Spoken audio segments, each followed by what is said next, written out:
Well, folks, we made it to season 7.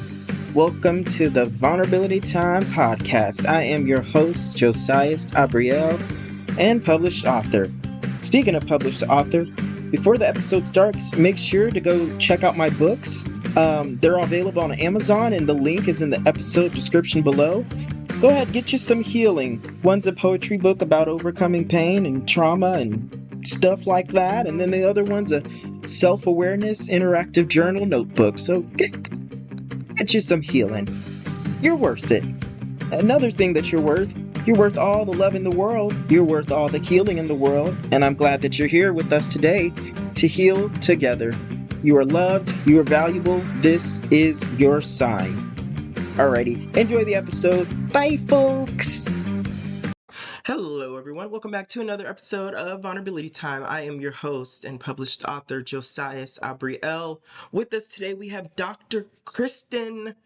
Hi, Kristen. Hi! I'm just going to come in and say, please just call me Kristen. Okay, Kristen, yes. Thank you for coming on the show. Welcome to the Vulnerability Time podcast. Folks, today we'll be talking, we'll be starting the conversation at, autism stigma, the stigma surrounding autism, and late diagnoses. Me and Kristen both are autistic, and we both can relate to the late diagnoses. Oh, yeah. But before we get into that, Kristen, tell us a little bit about you. Let us get to know you. Any credentials or any work that you have? What do you do? Things like that. Let me tell you all the fun things. Yes. I am a licensed professional counselor by trade. I am licensed in 4 or 5 states here in the US, mainly because I'm like, what? Add in more people? Yes, let's do it. And I get to work from home and online, and I work with all the neurospicy brains, and eye contact is hard. So working remotely, it just makes it easier. I've learned to work with my brain versus against it. And that just makes life a little bit easier. For in the like life can be hard in general. But anyway, I am late in life diagnosed. I did not get diagnosed until 39. I was working already half a decade as a therapist by that time. I've got a husband who didn't get diagnosed with ADHD until 47. And I've got 2 kids, 15 and 13, who are both autism and ADHD. So we are a whole spicy family. Wonderful. That's amazing. And I think that it's so beautiful for someone to say oh, I have autism. Really? That's amazing. I think that's so Isn't that beautiful. fun? I don't know if It- someone's ever told you that before, but that's amazing.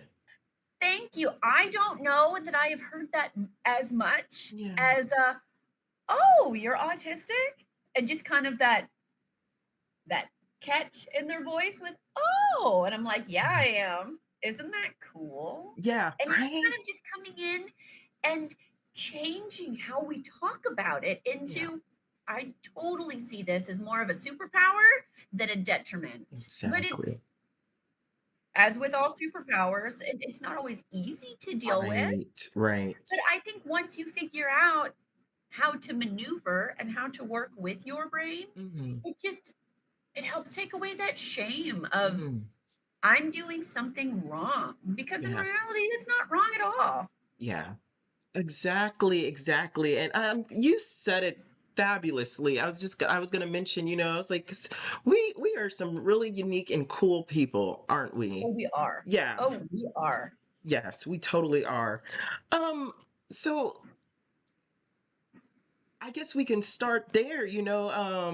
So you mentioned, okay, so you mentioned something that really resonates deeply with me, something that I've been feeling a lot, something that I've been told a lot, is that, my autistic traits, I'm wrong. I'm something wrong. I'm just fundamentally wrong. And though many, I would say most people don't say it now, um, sometimes they show it, but I can tell they don't mean to.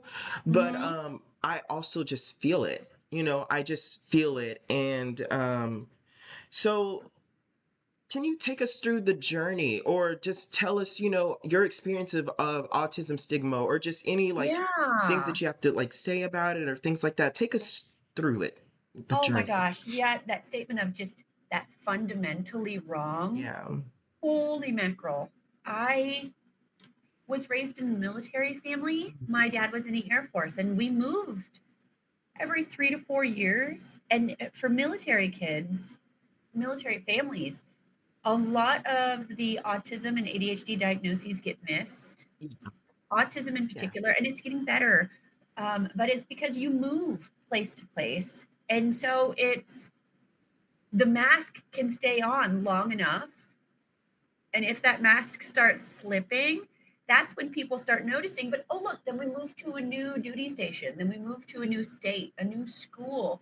People who have not been raised in military families, but they've moved a lot and then they are missed. Yeah, that's very normal. But that doesn't mean that you aren't still getting that message of what am I doing wrong? Excuse me. It's the why can't I turn my homework in? Why are you so lazy? What's wrong with you? What's this? What's this? What's this? I was given those statements my whole life. I was that human that I would do the homework, but I wouldn't turn it in. I can't tell you why. I did the work. It's the my brain in the regards for ADHD, there's people who struggle from task initiation and then task completion. Yeah. The task initiation is the procrastinators. Hey, there's something big to work on, maybe even small to work on, but our brain's like, I've got some anxiety. I don't want to start it. So it takes a while to get started, but then when they do it, they can finish it. Yeah. For me, oh my gosh, a new project, a new thing. Let's get it. And I'll do it. And I'll get 80% of the way done. And then no more dopamine is in my brain. And then it feels like pulling teeth to get the rest of it done. And it sucks because I know it's beneficial and I know it's good and it will only benefit me. It'll only make things easier. Telling that to my brain is Right. not. Right. It's not always being heard on the Right. right level. Mm-hmm. And so having to work through that mindset of there's something wrong with me. Mm-hmm. I always loved theater because I felt like an alien within the human race, that I am here and studying other people's behaviors, studying TV shows, the actors. I grew Kristen, up do you know what with a star seed is? no. Okay, I'll tell you about it after. I'll tell you about it after. But sorry, Okay. continue. I didn't want to interrupt you. No, I'm so sorry. no, I'm so excited you interrupted because now I'm like, tell me about that. But anyway, okay. So I grew up with the TV show Friends. And so watching the characters come in and trying to take in and study how they got a laugh, how their eyebrows were raised, what they would do with the inflection of their tone. I think as people, we do this normally, but I think neurospicy humans do it a little bit on a different level because we really don't understand that socio-emotional connection.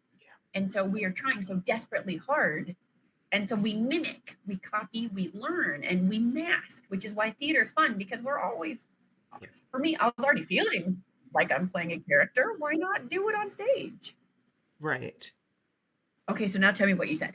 Well, yes. Well, before that, I did want to add to that, or just to echo that. I completely agree. I was telling my best friend, how, because I'm autistic, like social cues, it's different for me. It's totally different. Like, so for so long, to survive in many of ways, being autistic and having gone through like severe trauma, like I've had to, you know, mimic or just do the kind of Yeah. like best that I can, even though it's like wrong. So like that's why like I like tell like people like I'm like you have to clearly communicate with me because I might Yes. you're right, like I was just like I might miss it, like I will do my best, but like it's exhausting. So I was like just communicate with me. So I was like I'm so tired of having to investigate and You're things like so that. spot on. I Yeah. live in Texas and the Oh, I Southern do too. culture. Yeah.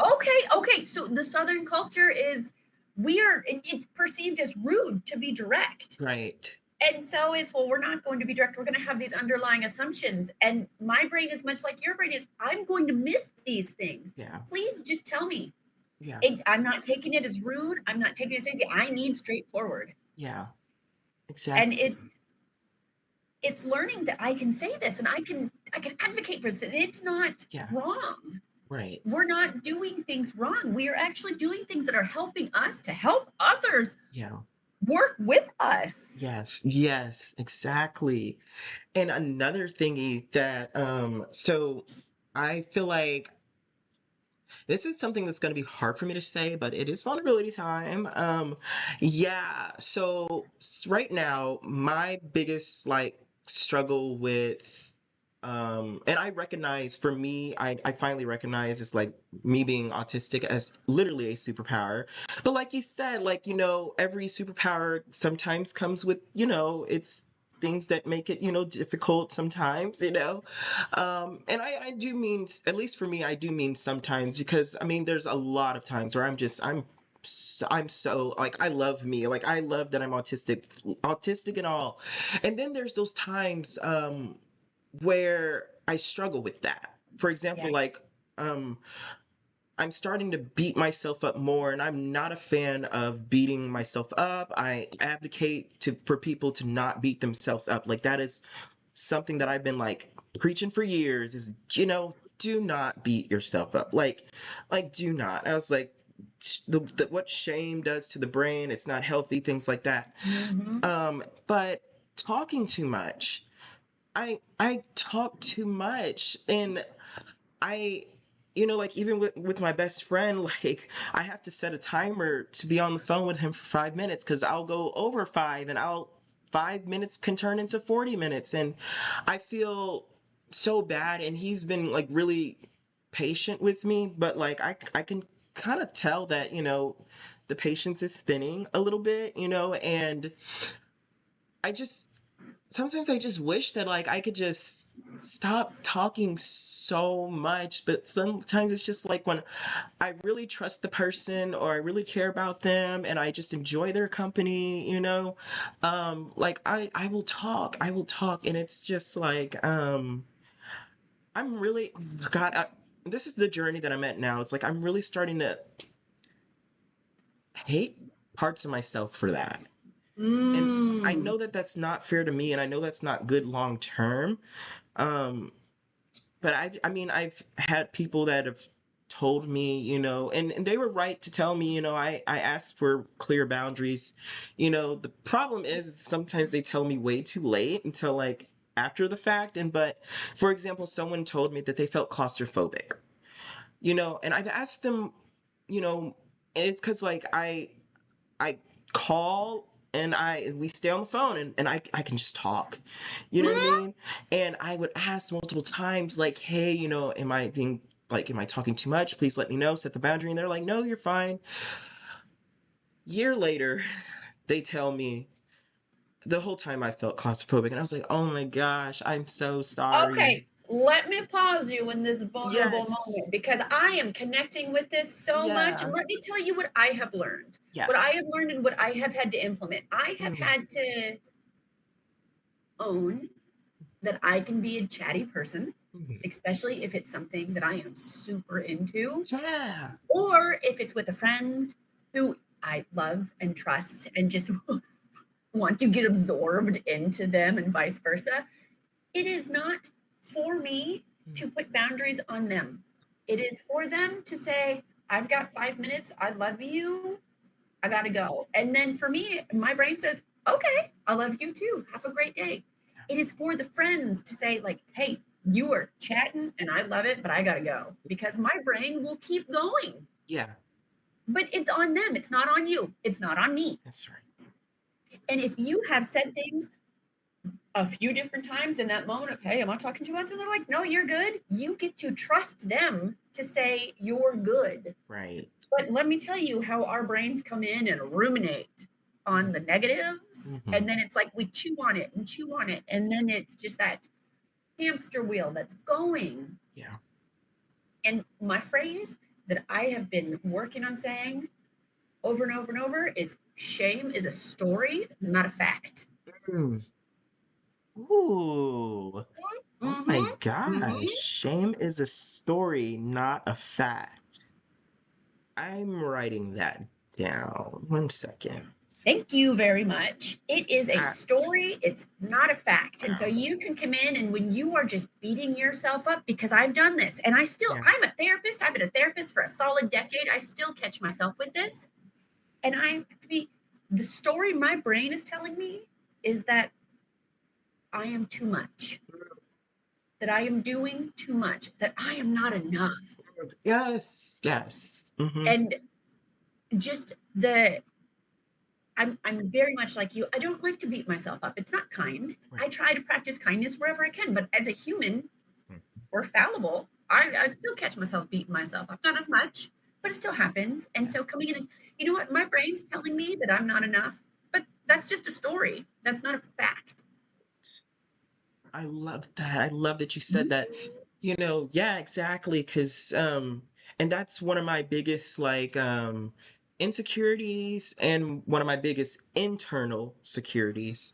Um, for me, how I when I do like self-awareness and self-analyzing and things like that, like there's insecurities and then there's internal securities, and sometimes the line is blurred and sometimes one is the other and the other Yeah. is one. Yes, but that is mine, either being too much or not enough. Mostly being too much, but the not enough part, and so yeah, and I actually set my wallpaper on my phone because I started to beat myself up. So I set a wallpaper on my phone and it says I am enough. Yeah. See, I You can practice the three enoughs. Look at that. Yes. I am enough. Mhm. I have enough. I Mm. do enough. Yes. Oh, I love that. So when our brains are being mean to us, it's the, you know what? I'm enough. Yes. I'm doing enough. Mm. And that living vicariously, like, oh, I have to meet the same thing as my neighbors. I have to be working the same as my coworkers, or this, or why am I not famous at 22 years old? Right, right. Oh, right. Okay, Yeah. okay, I'm doing enough. Is there more I can do? Probably. Let me stair step it. Let me walk it. I don't have to be everything right now. Wow. We are this Amazon Prime society. We Yes. want everything immediately. Immediately. And let me tell you, my TISM brain wants it immediately and done effectively. Yeah. Not how society works. Right, right. Oh, that's beautiful. That is beautiful. I completely agree. I usually say drive-through society because like fast Ooh. order, but I like the Amazon Prime one because it's more 21st century because like we all, even though many of us do not support the man Jeff Mm. Bezos, but we love us some Amazon. I ordered a ring on Amazon to remind myself that I am enough. The ring says I am enough. Um, and then I canceled the order and ordered the ring that says I am lovable because I was Oh, like, oh, my wallpaper says I'm enough. So there we go. So I can see both things, you know, yeah, that's every day. wonderful. Yeah, thank Just you. getting to remind yourself, and I totally agree with. I don't like Amazon for, as you're saying, things, but I love that 2 day shipping. I know I love that 2 day shipping. Yeah. And one thing I've had to learn with my values in life and the things that I can do and the things that I struggle with, will I order from small businesses more than not? Yeah. But I'm not going to give myself the worst kick in the butt if I need something quicker than I can get from a different business. Right, right. And I will do everything that I can. And this is where I've had to work with myself with that shame mindset of Mhm, I'm doing what I can for what I can give, mhm. but I also understand there's some realities that need that 2 day shipping. For me, I see this less with the 2 day shipping, but at home, like some days the dishes don't get put away from the dishwasher. I'll just put dirty ones in and rewash it. Okay. Okay. It means it gets washed again. Yeah. That's not something that's wrong. Right. And that's what we've been telling ourselves as the human race is that, oh, well, if you're not doing this, then you're wrong. You're not enough. Mm. Yeah. Mm-hmm. Wow. Yes. And I just, that just really reminds me of what you were saying about, the story not necessarily being the fact. I just love that because, especially when it comes to, now that I know like a lot of, not all the things, but a lot of the things that, I just do can be correlated to, just me being autistic. And so, especially with the talking too much, like I begin to tell that story to myself that I'm a flaw.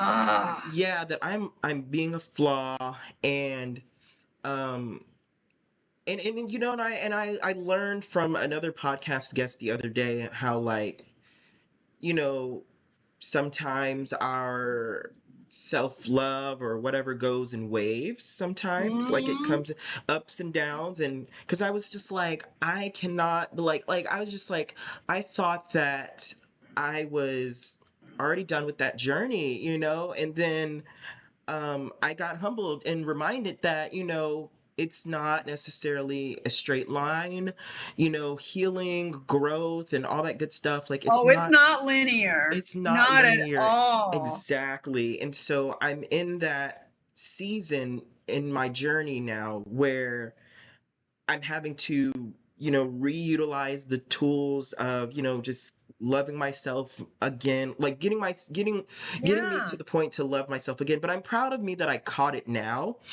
But I have noticed though that, and I'm glad that, I know that I'm autistic, because for so long I didn't know, I just didn't know Yeah.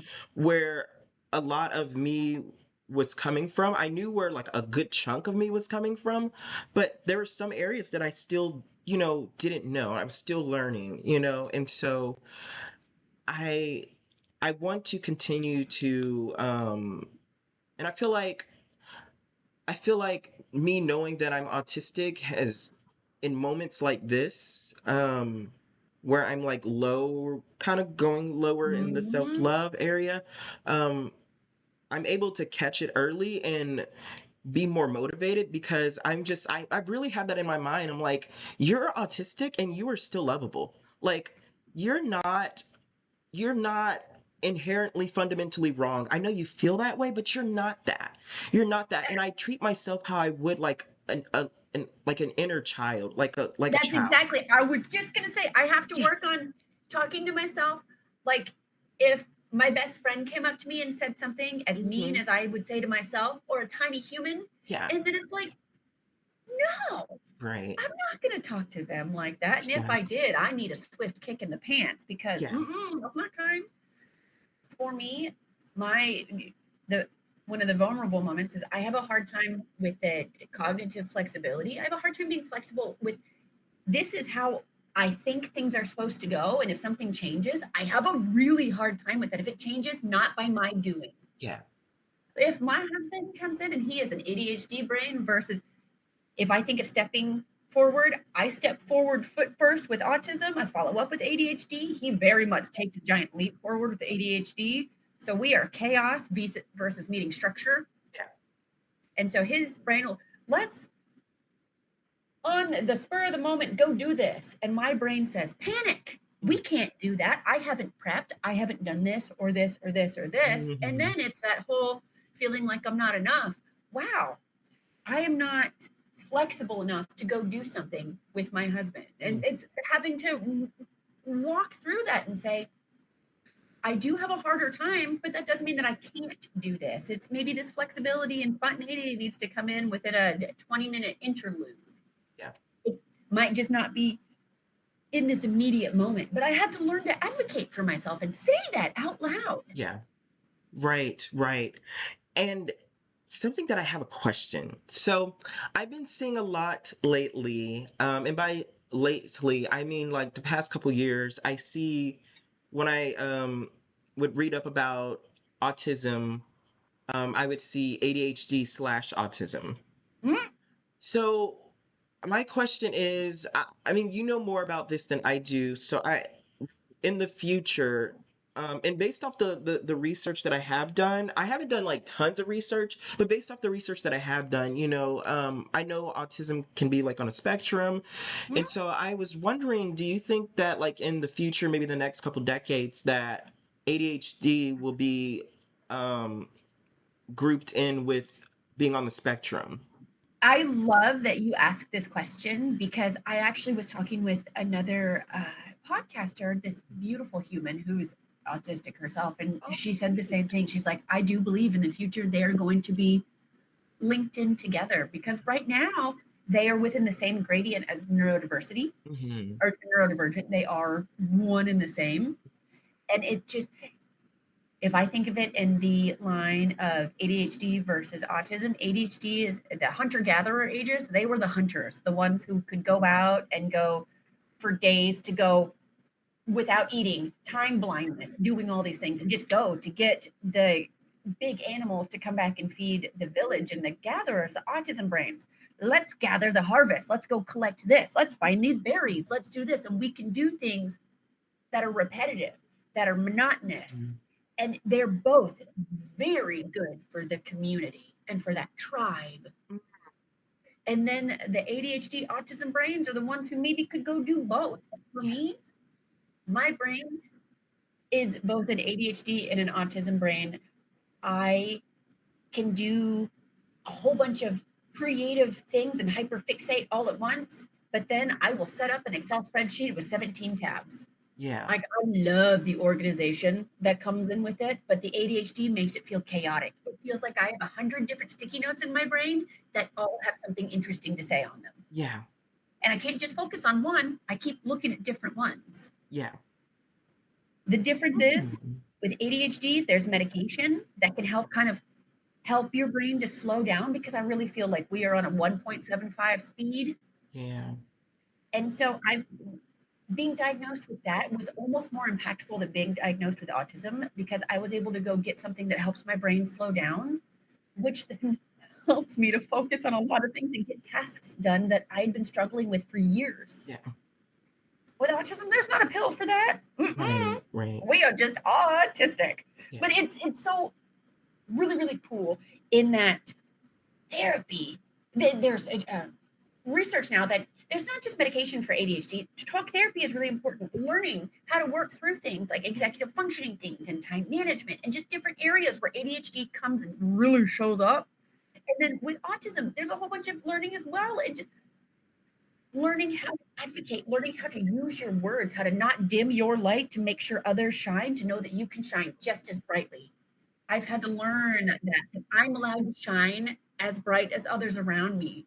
Being weird, being quirky, being different does not mean that I had to hide. And that took a long time. Mhm.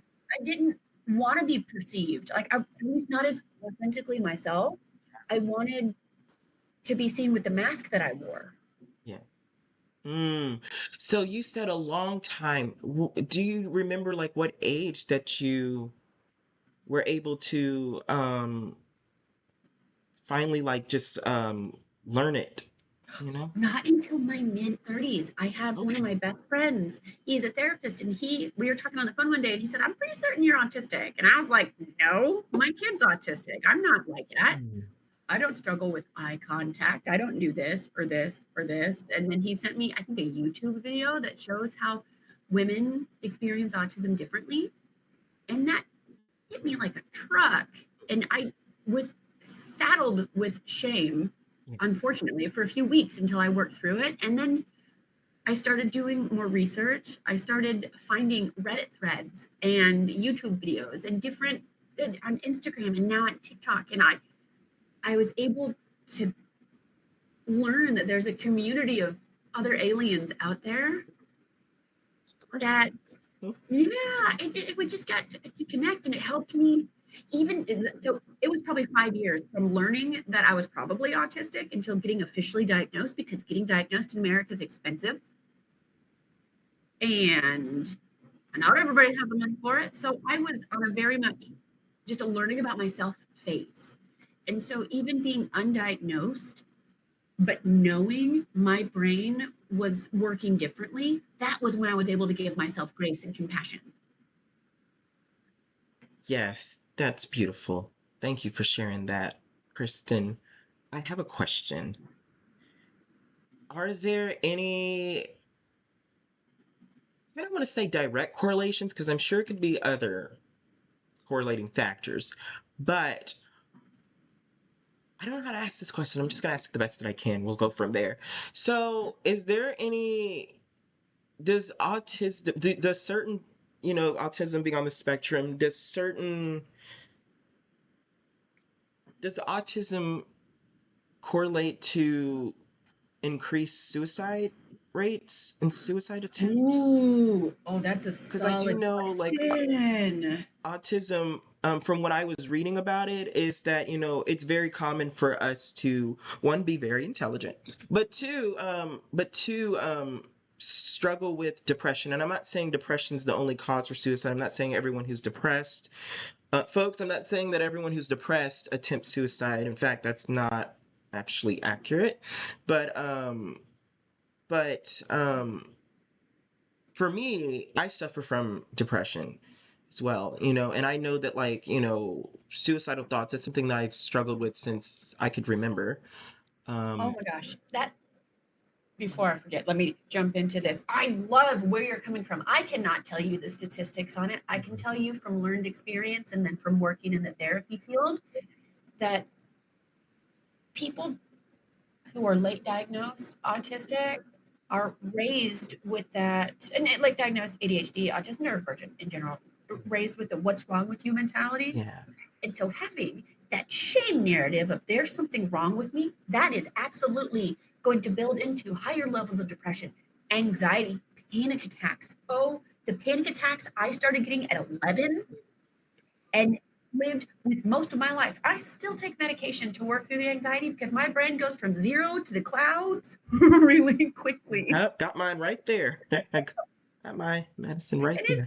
it sucks. It sucks because it's walking into a grocery store and then your heart skips a beat and then you go from, oh, I'm going to die right now, and then you start panicking and then everything just cycles together. And that, of course, there's something wrong with you. Other people do it. Why are you not good enough to do this? It's the enoughs, it's the shoulds, it's the shame.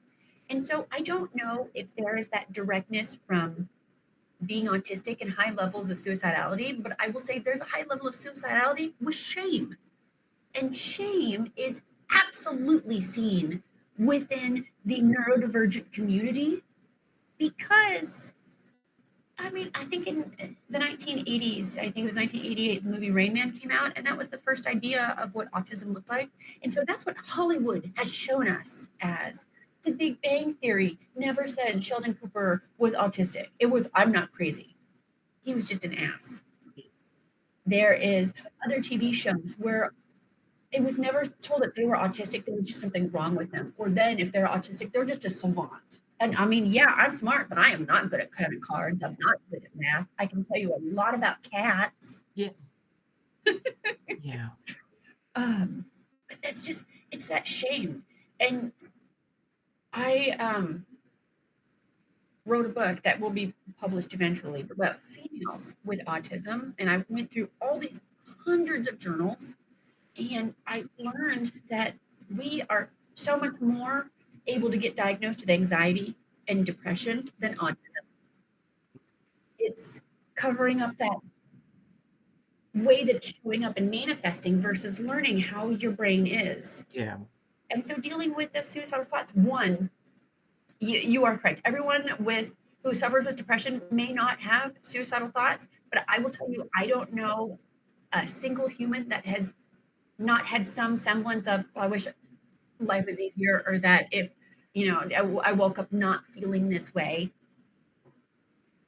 And that's scary. Yeah. It's scary when you have those thoughts, coupling that with depression, with shame, with trauma. Oh, all of these things with that feeling like I'm an alien and I don't fit in. Yeah. And it's awful and it feels hard. Yeah. Yes. Thank you for sharing that. I just, I'm just really loving this conversation. This is a very important conversation. And, you know, there's just, I feel like there's not enough conversations about this in Mm-hmm. society. And no shame on society, no shame on society, but like, it's an observation that I've noticed that I don't see this conversations like this, happening enough, because like, for example, like late diagnoses, Mm-hmm. how about this? I would love for just the word autism to be more normalized as just a normal part Yes. of the human experience. I was just like, people are gonna be autistic. You That's know what? human. I love that you're saying that. As I have been going down this pathway in the advocacy world, because I have that privilege and position to come be an advocate Mhm. with lived experience, Yeah. autism is not necessarily a dirty word in people's mouths anymore, but it's not an easily spoken one. And so I've even come in, and that's why I say neurospicy, because it adds levity to what was perceived before as a Yeah. pretty serious plight of someone's life. Yeah. And now yeah, I'm spicy. I also like neurosparkly Yes. because I do love me some glitter. Yes. I love that. I could tell by the earrings. I have them in every color possible. They're so cute. And I love how they like go with your hair color. We love that. I love that. Thank Love that. you. It's fabulous. Okay, so you mentioned, okay, so remember what that word that I mentioned, starseed, that word. Starseed. Okay, so Yeah. this is what a starseed is. So in I was having a one of my really, really, really good friends, they're also autistic. And they just found out that they're autistic. So, and I think they're 26, 27. They're Okay. around the same age as me. So a late diagnosis, you know, and I was talking with them. I was like, I wonder if those of us who are autistic, I wonder if we are, because it's very common for us to not feel like, to feel like we don't fit in. There you go. Mhm. Um, and and so I was like, I wonder if we're star seeds. So this is what a star seed is. And I'm speaking from, okay, so let me start it here. So really quick, so when I was 15, I died. I did. I committed suicide. And I got to go on the other side. And I call it the other side, and sometimes I call it eternity, but I don't call it heaven because that word is too limiting to the amazement and the vastness on the other side. It was nothing but great, great, great experience. It was amazing. But the point of the matter, not the suicide part. I'm talking about the me being out of this body finally, and being back home. There you go. So anyways, so I learned a lot of things and I experienced a lot of things.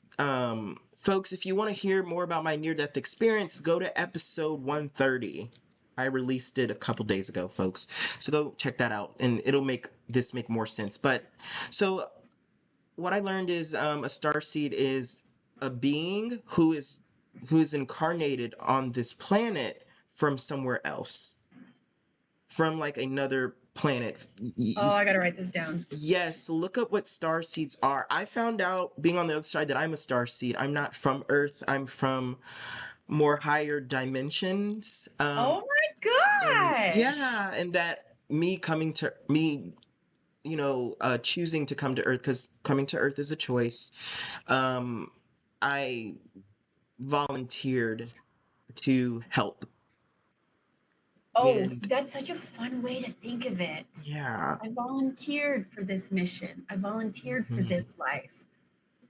And so I'm just wondering, so when you were saying how, you felt alien and that you're just, observing this human experience, yeah, I'm just like, That, I wonder, that's so, that gives me goosebumps. yes, and it just, so, and I would say like 90% of the time, it's gave me comfort to just remember, like, um, this really is a superpower. It's not just something that I'm just saying to, put the affirmation in my mind so my mind stops thinking otherwise. Oh my God, I love cats.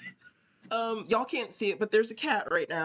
We love cats. He decided he needed to be part of the starseed conversation. Yes. And there's many of starseeds. Starseeds are just beings from other planets, just higher Yeah. dimensions, other that are higher than Earth's dimension, because Earth is currently a very, very, very low dimension. I'm sure we can obviously, that's obvious. Um, I think we could just tell by how Earth acts right now. It's a little That's low, so but beautiful to put because I am seeing this repeating theme of people feeling alien that end up Mhm. being more on the spectrum. And it's Yes, because we that's are what I'm here, we are saying. studying the human presence, the human evolution of life. Yes, exactly. And so I I really just want to I mean, I wish I got to see where I came from. I mean, what I learned is that we all come from source. We're all one. I know on Earth we divide each other, but we're all one. And so I wish I got to see, and I feel like I did get to see like where I first incarnated from, because that would be technically my home world. Hmm? And so, once you transition on Earth, we call it death, but once you transition, you can choose to go wherever you want. It's totally free will, and it's, you know, um, things like that. And so, yeah, I chose to come to Earth twice, and I got to also see like what my past life was on this earth, and it was very, very, very recent, actually. Like, it was like around the 80s. So I was like, I Okay. died in the 80s. And now I know people might say this is a little crazy, but this is going to land on the ears. The ears that are meant to receive it are going to receive it. But like, folks, I want you to know, like, if you don't receive it right now, that's okay. You probably weren't supposed to receive it right now, because many people go throughout, it's part of their soul contract. They're not supposed to know this stuff because it might mess up their journey of whatever they chose to come here to do. It might mess up their journey. For example, like if I experience, and I know this is so, it's controversial to say, though it is very true for my life. Like if I experienced love at a young age, this podcast would not exist. It wouldn't be top 5%. Why? Because it wouldn't exist. So even if something is really, really, really good, like it's not meant to be heard either at all throughout the person's life, or just right now in their journey, because it might mess up the journey. And that's totally fine. So like for me and you, we're like, Mhm. just like, yeah, I'm hearing you, but some people, they will be like, oh no, you're crazy, and it will sound completely different to them. Like they'll just think, oh no, you're crazy, but they just weren't. It's the type of veil they weren't supposed to. And it's there, folks, you're not But bad.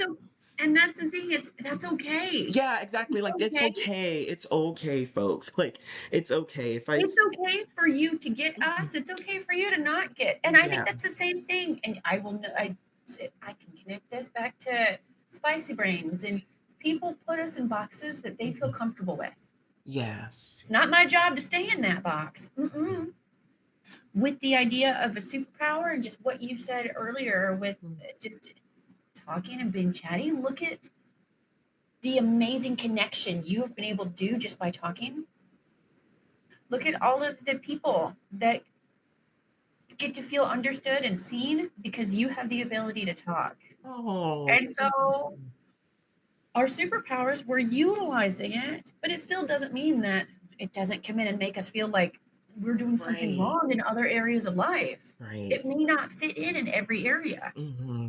or it may not be easy in every area. Right, exactly. Oh my God, that is so beautiful. I needed to hear that. But yes, Kristen, I just wanted to encourage you, to let you know, like, if you feel alien, it is your superpower. Like, it is your superpower. And, whenever it's time, to transition, you'll get to remember everything. Because when we come to That's Earth, awesome. I yeah, love hearing that. when we come to Earth, we come in with kind of like a spiritual amnesia on purpose. But anyways, long story short, but yeah, you're going to it, I will say this, being on the other side, and also other people that I've met that have also, people from all religions, it doesn't matter, well, all religious backgrounds, it doesn't matter, like we all were saying the same, if not similar things.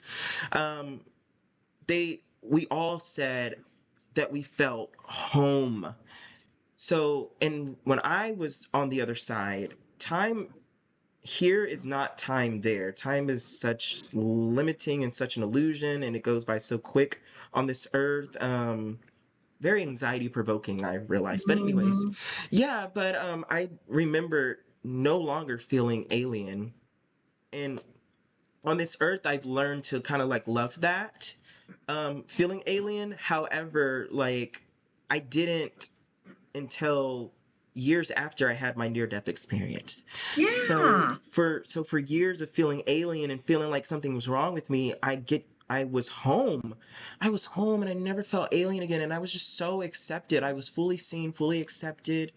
I felt that there were certain beings behind me, and I wish I would have just turned around, because I feel like those were beings from previous lifetimes on whether it was Earth or another planet or home world.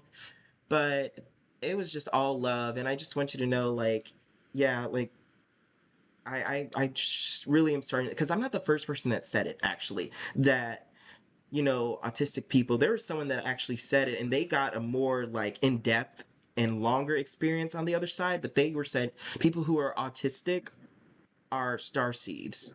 Whoa. Yeah, but of course I didn't believe it at first, but because I like to find things out for myself. I don't like to Oh, just, of course. yeah, But that's how our brains do. We want to find the logic in it. exactly. And so, yeah, I'm really starting to think like, yeah, like it's really our superpower. We're very, very, very unique, and we just possess really unique gifts. I mean, everyone does, but Mhm. I think the vibration and the wavelength from autistic people hit differently.